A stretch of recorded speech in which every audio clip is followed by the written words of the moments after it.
देखिवा आज आउ 10टी health tips. Number 1, अधिक भात खातु नहीं एवं ता सहित अधिक लुण आलू मिठा जातीय द्रव्य मध्य अधिक सेवन करंतु नहीं। नंबर 2, ओजन कम करने को हेले नियमित रूप से अमृतभंडा सेवन करंतु एवं योग एक्सरसाइज मध्य करंतु।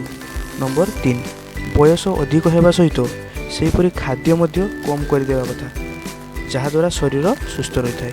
नंबर 4, जो मानकर गाल भितर को पशि जाइछि सेमाने प्रतिदिन पनीर और डालिंब सेवन करंतु, देखिए अल्प दिन भितर आपन पूरा गोलगाल हो जिवे।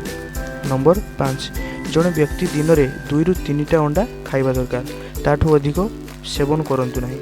नंबर 6, मन रखंतु बसिबा समय मेरुदंडर हाड़ को पूरा सीधा करी रखंतु। नंबर 7, नड़िया पानी बा लेंबू पानी प्रतिदिन सेवन करने द्वारा शरीर टॉक्सिन बाहर को बाहरी आसी थाए।